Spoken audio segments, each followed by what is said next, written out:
दोस्तों, दिव्य दृष्टि आईएएस में आपका स्वागत है। आज आपको कुछ नई चीज बताने चल रही हूँ। जियोग्राफी में आपको ब्लैक होल सिद्धांत, ब्लैक होल थ्योरी के बारे में बताने चल रहे हैं। इसके पहले आप ब्रह्मांड जान चुके हैं। इसके पहले आप दोस्तों तारों का जीवन चक्र जान चुके हैं। आज आप तारों के जीवन चक्र के बाद में ब्लैक होल सिद्धांत, चूंकि उसी से टॉपिक्स रिलेटेड है।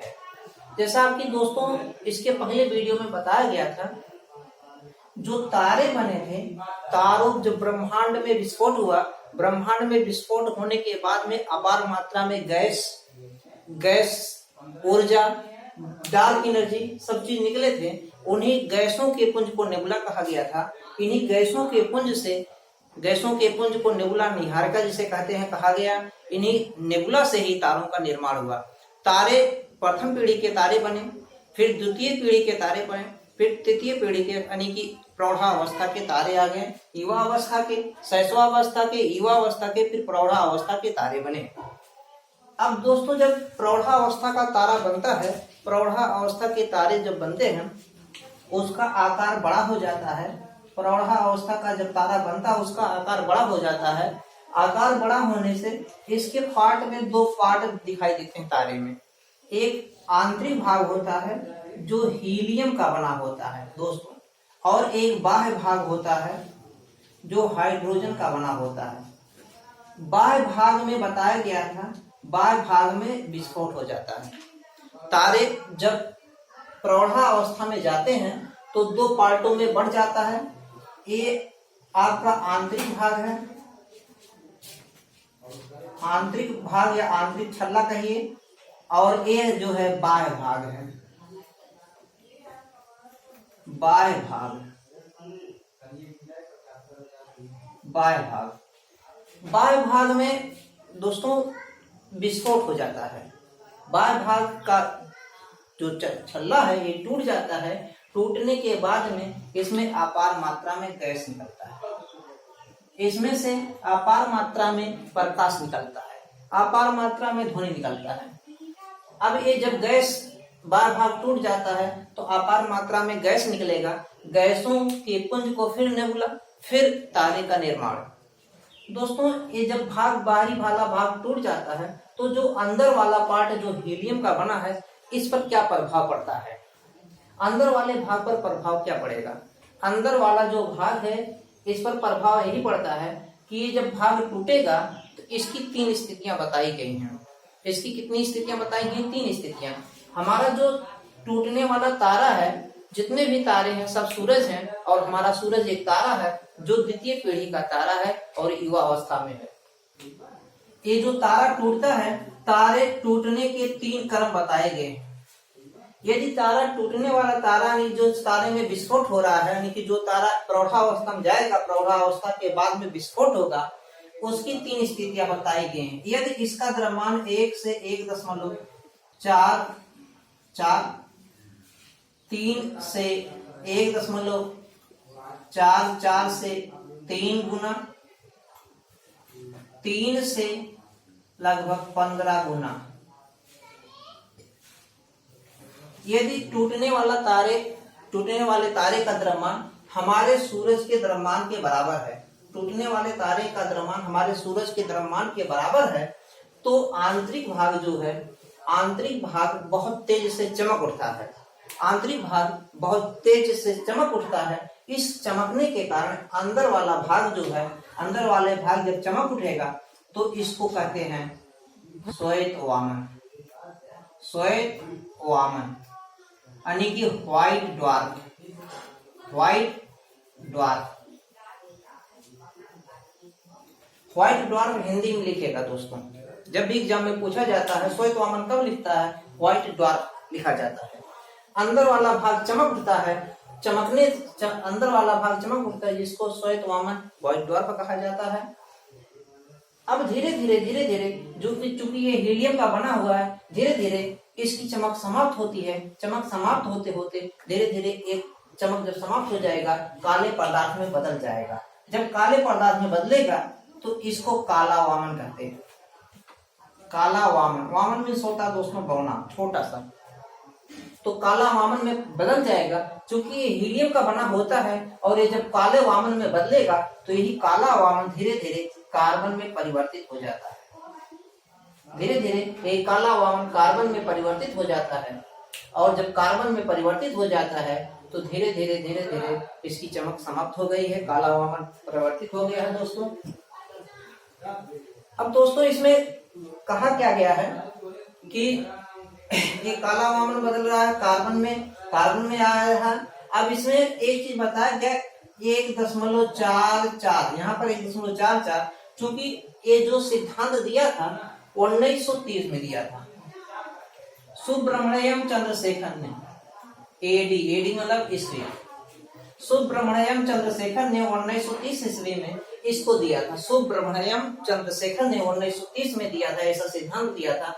इसलिए 1.44 को यानी कि 1.44 को चंद्रशेखर लिमिट करते हैं। बहुत एक पूछा जाता है चंद्रशेखर लिमिट क्या है, सीमा क्या है। 1.44, 2.44, 3.44, 15 गुना ऐसे लिख देता है, तो 1.44 चंद्रशेखर लिमिट है।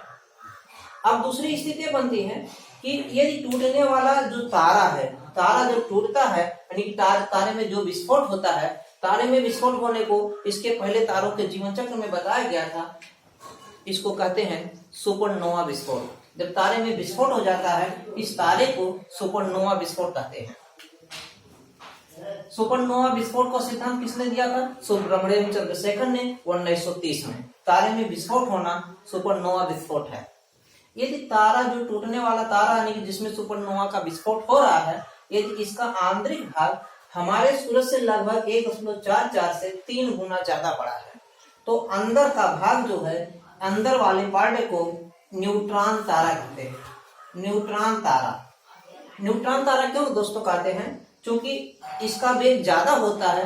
अब उतना प्रकाश नहीं पाता है, न चमकता है, लेकिन वेग इसका ज्यादा होता है और वेग ज्यादा होने से इसके नाभिक में प्रोटॉन और न्यूट्रॉन होते हैं और इलेक्ट्रॉन होते हैं।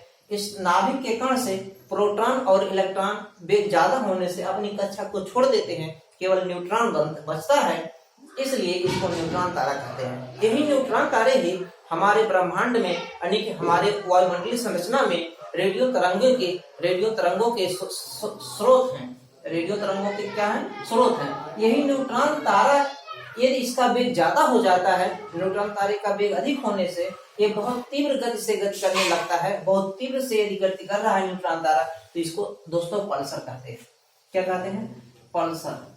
ऐसा सुने होंगे पल्सर एक गाड़ी भी आती है। ऐसा माना गया है कि पल्सर वहीं से कॉन्सेप्ट लिया गया। पल्सर चूंकि बहुत तेज चलता है, क्योंकि ये न्यूट्रॉन तारा बहुत तीव्र गति करता है, इसलिए पल्सर मान लिया गया है। दोस्तों यदि हमारे टूटने वाला तारा यानी जिसमें सुपरनोवा विस्फोट हो रहा है, ये सुपरनोवा विस्फोट हो रहा है और इसका द्रव्यमान, तारे का द्रव्यमान 3 से लगभग 15 गुना, औसतन 8 से 15 गुना माना गया है, लेकिन यहाँ पे 3 से 15 गुना ही दिखाया जाएगा।